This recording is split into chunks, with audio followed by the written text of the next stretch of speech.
What happens when an employee isn't even allowed to attend the award ceremony for their own work?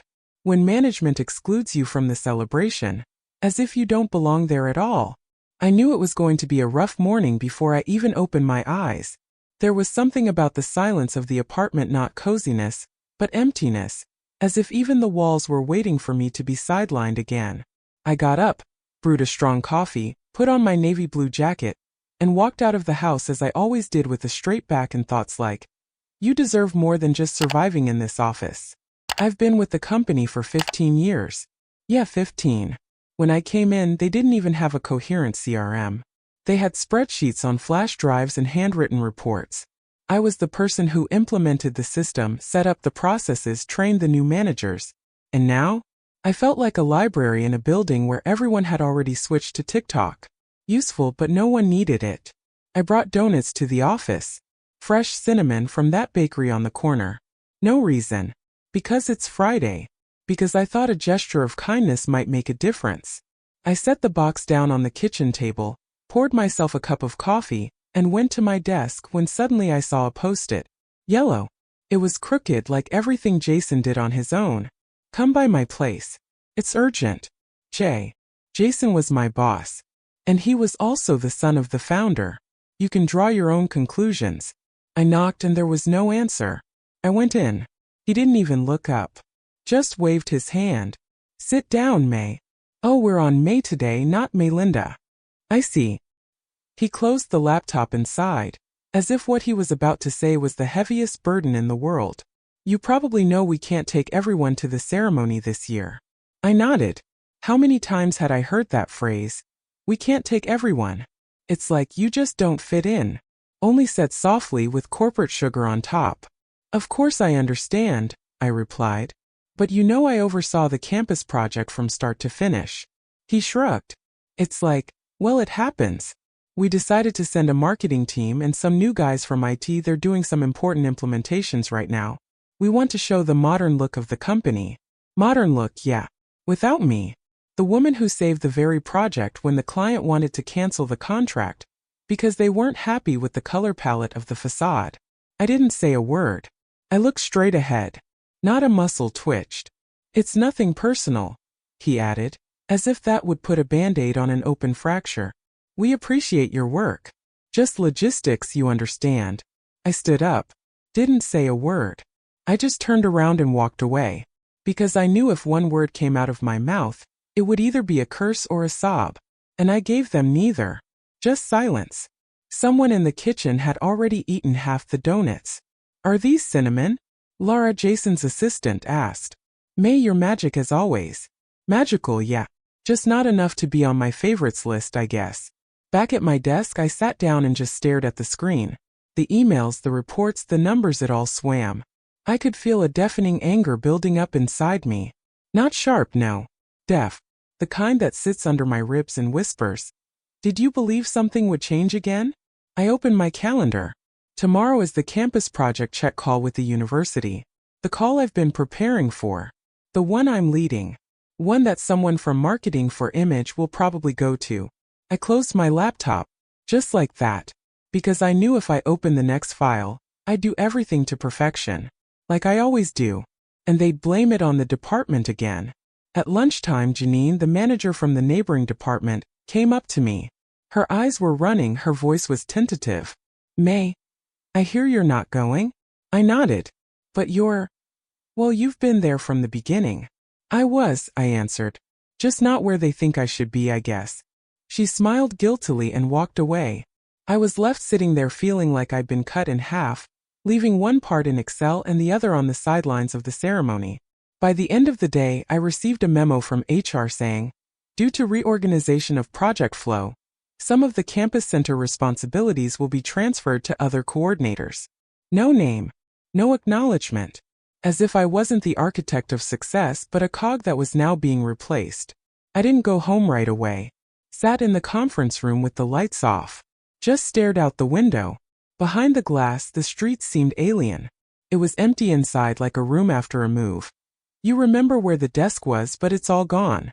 And there in the darkness I asked myself for the first time in a long time, if you left tomorrow, who would notice? The next day I came in early. I walked into my office, turned on my laptop, grabbed my notebook. It was the same as always, only there was no longer the illusion of being heard. I participated in the call, spoke smoothly, calmly, with facts. The university representative thanked me for my quick response to the inquiry. Jason replied, "Our team is trying." Our team? What team? He didn't know what the request was. He wasn't even aware that they were having window specs changed today. After the call, he came over to me. "Good job," he said like he was throwing a bone to a dog. "Get some rest early today." I looked at him for a long time, and then I asked, "Tell me honestly, why didn't you take me to the ceremony?" He looked away. "May, it's not personal. It's just that you're reliable. You'll always be there. And we want to show new faces. Young. Energetic." I laughed. Loudly. No smile. "You know, Jason, you're right. I was always on point, even when you weren't on top of things." He froze.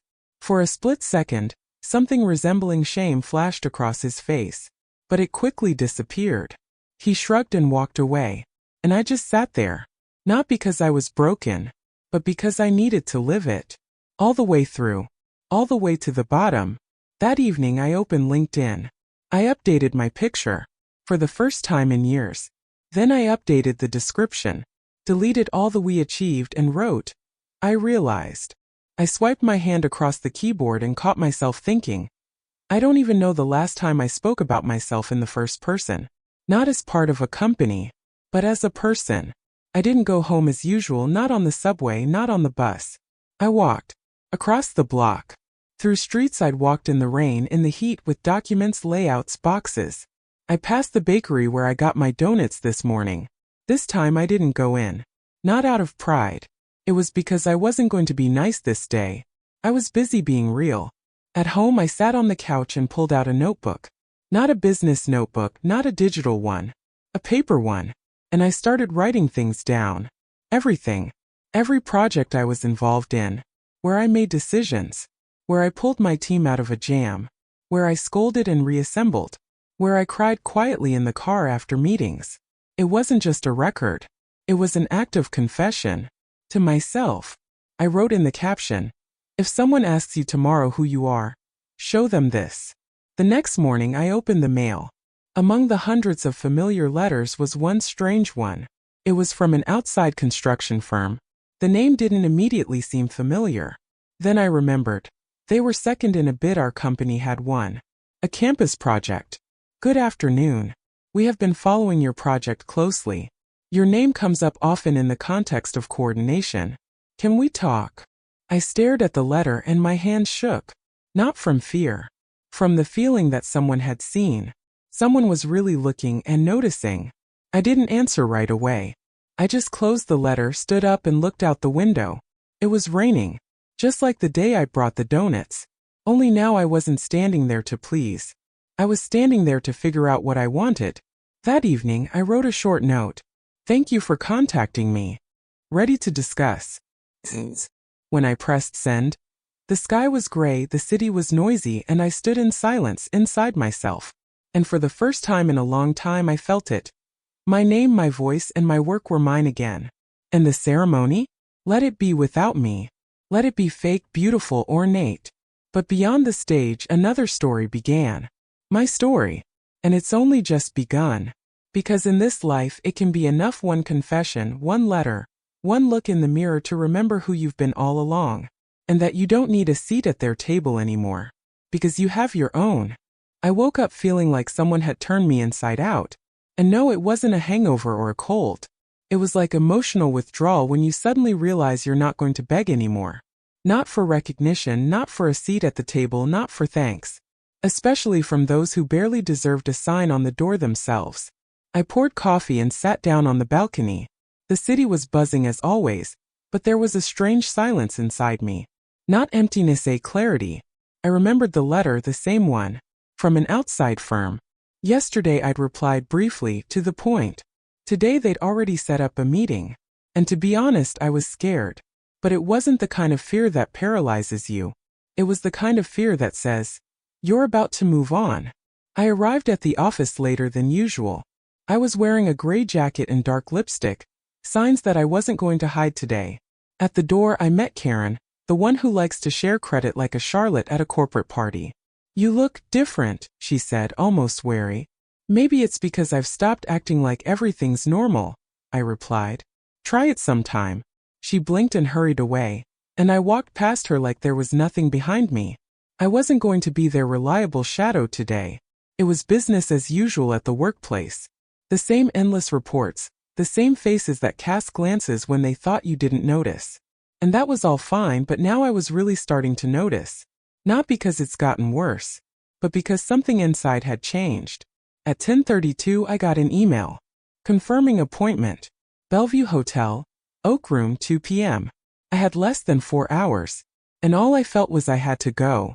Not because of my new position, not for revenge, but because I was tired of waiting for someone else to tell me what I was worth. I printed out a couple presentations. I grabbed a notebook. I slammed my laptop shut. This time not out of desperation but with a point. I wasn't just going to a meeting. I was on my way to put a comma in a sentence that had long since ended for me at their company. Before leaving the office, I peeked into Jason's office. He was there, of course he was. His shoes were worth more than my quarterly bonus. He looked up. Where are you going? Asked with that I'm in control tone. A meeting. Outside the office. You can put it down as urgent business. With who? I looked him straight in the eye. Anyone who could see me. I didn't wait for his answer. I turned and walked away, leaving behind me the atmosphere of passive control they'd been building for years. In that moment I felt more than independence. I felt power, the kind of power that positions and paychecks don't give you. Power that you give back to yourself when you no longer agree to be a silent cog in their machine. In the cab I sat in silence. I looked out the window. The gray sky, the traffic lights, the wet asphalt. Everything seemed normal. But inside everything vibrated, as if the world knew something was changing. I mentally went over the key projects I was working on. I remembered calls where I'd saved deadlines. Nights where I rewrote estimates by hand. And all the while my name was where? In a footnote. Under the heading Sales Department. The hotel was solid. The lobby smelled of leather and fresh coffee. I walked up to the desk, gave my name. The girl nodded and escorted me to the Oak Room. Inside, a large table, glass walls, 2 people. A woman in a brightly colored jacket and a man with a clipboard. No formalities. No, we're so glad. Melinda, thank you for taking the time. The woman began. We've been following your case for months now, and frankly are amazed at how your work has been hidden in the shadows. I smiled. Half a face. Well, in this company I'm the shadow pro. They exchanged a glance. The woman nodded. We'd like you to step out of that shadow. We have a major project with a university campus in Northville.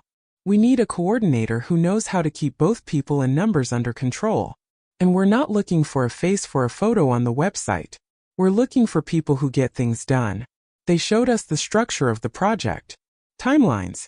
Budgets. No water. Just specifics. I asked questions. Not out of politeness but business. I wasn't selling out. I was checking to see if they were writing to themselves. When the meeting was over, the woman stood up. We don't have a final offer yet. But we will. Monday. We want you to know that we're not just impressed with your results. We're impressed that you survived in a system that didn't appreciate you. I nodded. And for the first time in a long time, I didn't feel like making excuses. I didn't feel like explaining why I'd stayed so long, why I'd put up with it, why I'd kept quiet. Because they weren't asking reproachfully. They were acknowledging. And that was enough. I walked out of the hall slowly. Not in a hurry. No hiding. I stopped in the lobby, breathed in the smell of coffee, looked at my watch and suddenly realized I wasn't late. I wasn't late for anything. For the first time in a long time. On my way out I got a call. It was the same girl from reception. I'm sorry, are you the same Melinda who ran the Eastbrook campus? I nodded. It's just, we read in the magazine and your name wasn't in there. But we knew it was you. My mom told me about you, she works for a contracting company. I just smiled. And I left. No explanation. No business card.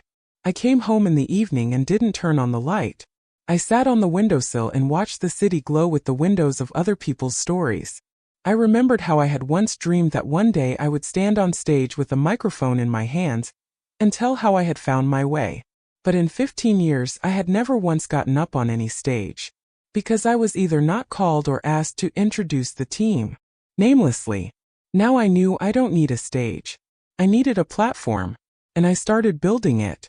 I opened my laptop, for the first time, not to go through other people's reports.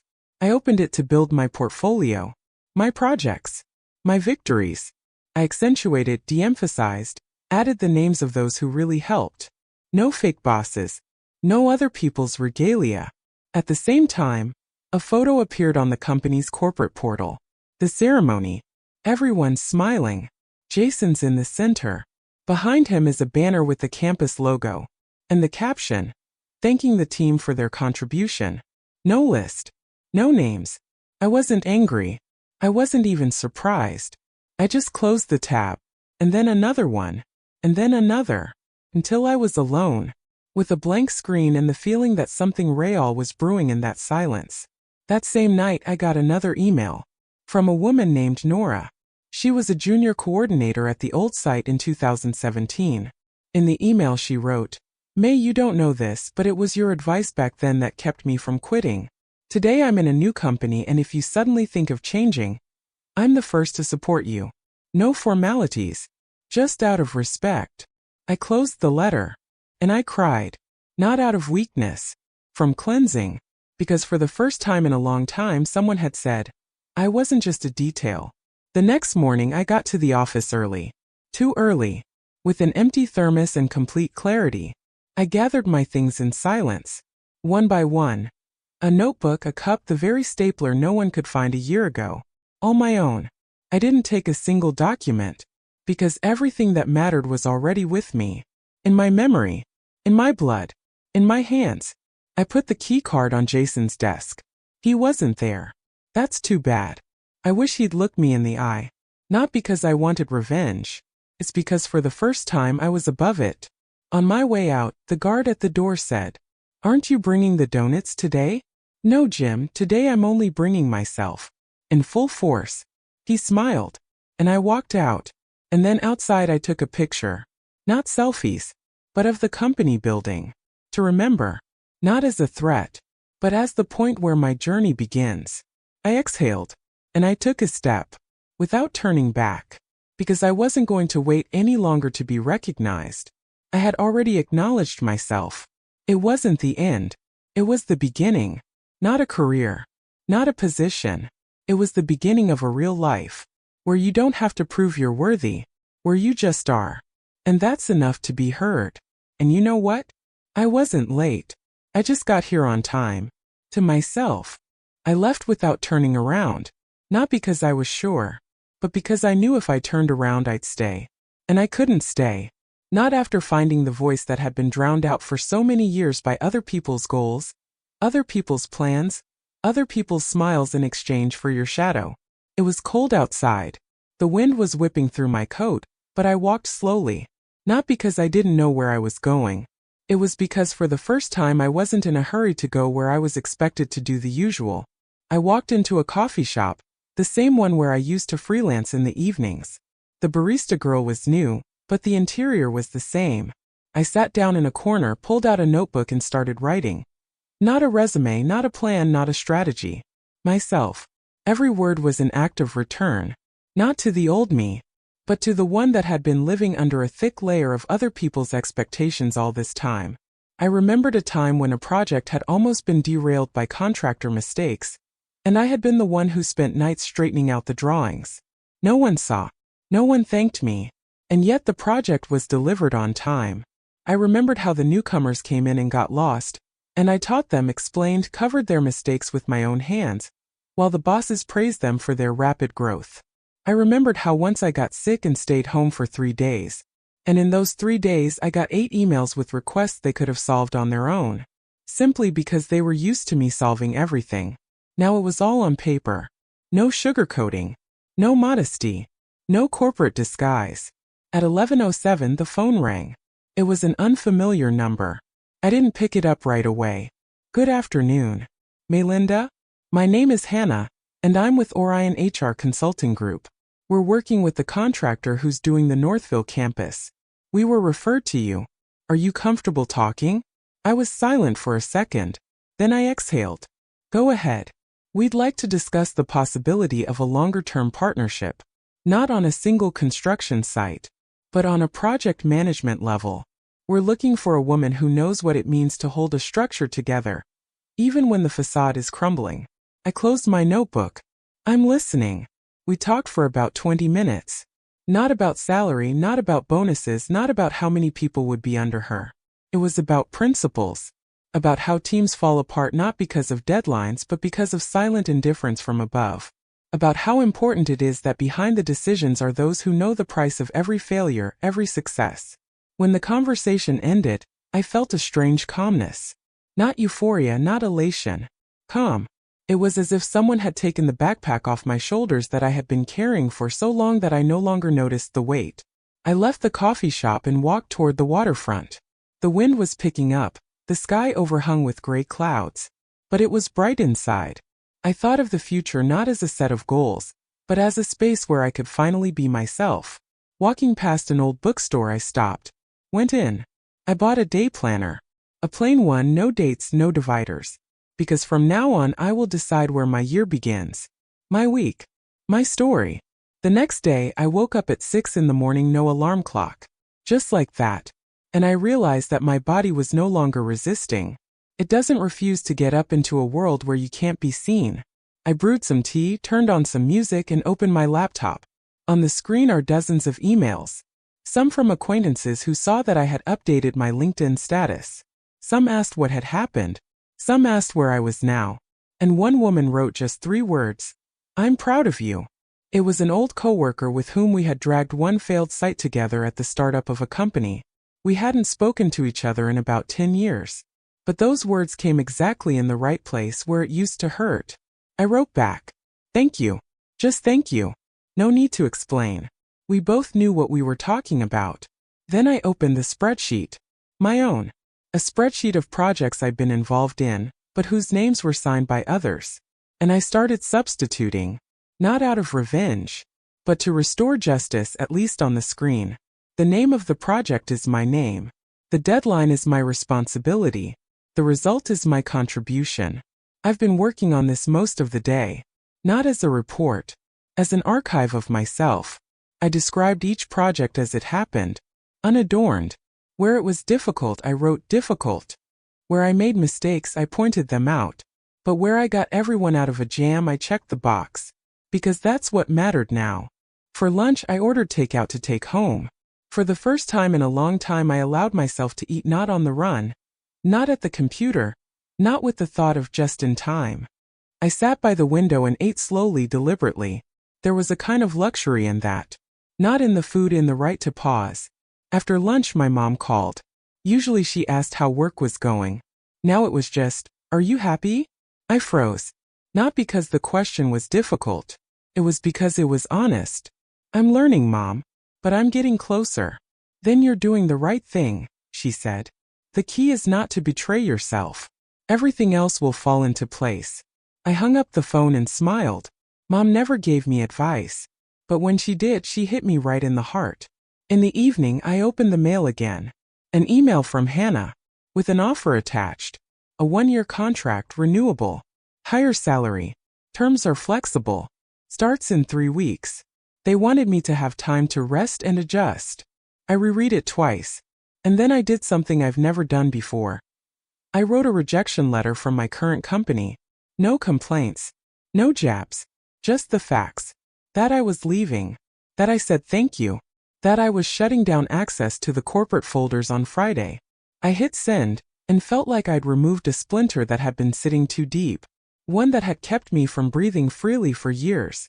I stood up, walked over to the mirror. I looked at myself. No makeup. No pose. Just me. And I said it out loud. Welcome home. Over the next 3 weeks, I didn't vacation in the usual sense. I was reassessing. Each day was like a little therapy. Walks in the park at dawn, meetings with those who knew me outside the office in the afternoon, and silence in the evening. Not empty. Complete. I started reading again. Not reports, not how-to manuals, but books that once inspired me. I rewatched old movies, not for background, for myself. And at some point I realized I was regaining my taste to life, for myself, something that's not measured by KPIs. One day I met a colleague from my old office, Kelly, on the street. She was surprised. It's like you're glowing. I laughed, probably because I don't hide anymore. We didn't talk long, but I felt her gaze change. Not envy, surprise, a silent acknowledgement that it was okay to come out. A week before I started my new job, I got another letter from the same contracting company that oversaw the campus. They didn't know that I had already signed on with others, but they were offering their version, with a team, with a plan, with respect. I wrote back, "Thank you for your trust. Not this time, but now I know there are places where I can be seen, which means we'll meet again." And I sent it. No regrets, because now I wasn't just choosing where I was going, but who I was going with. Monday morning came. I got up early. I put on my navy blue jacket, the same one I'd felt invisible in so many times. Only now it was armor, a symbol. I gathered my hair, looked in the mirror and smiled. Not out of politeness, out of strength. The first day passed like a breath. Not an easy one, a deep one. I was introduced to the team. Young but not cocky. They listened, asked questions, took notes, and most importantly, they didn't interrupt. No one tried to grab attention. No one looked over their heads. I ran the first meeting. By myself. No handlers. No need to approve. Just a vision statement. And I got the nod. Not out of politeness, but because they realized they were looking at someone who knew what they were talking about. At lunchtime, one of the girls, Sarah, came up to me. "Melinda, can I ask you a question?" Sure. Have you always been so direct?" I smiled, and I answered, "No. Took me a long time to learn. First to be seen, then to be heard, and now to just be myself." She nodded and walked on, and I just sat there, with a cup of coffee in my hands and the feeling that this was the beginning. Not a splash, not the fanfare, a quiet moment when you're no longer hiding, when you don't have to be part of something to be yourself. And if anyone ever asks me what the turning point was, I'll tell them it wasn't the day I left, or the first letter, but the morning I first said to myself, "You deserve it."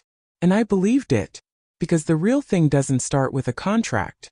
Starts with a choice, an inner permission to be, not comfortable, but real.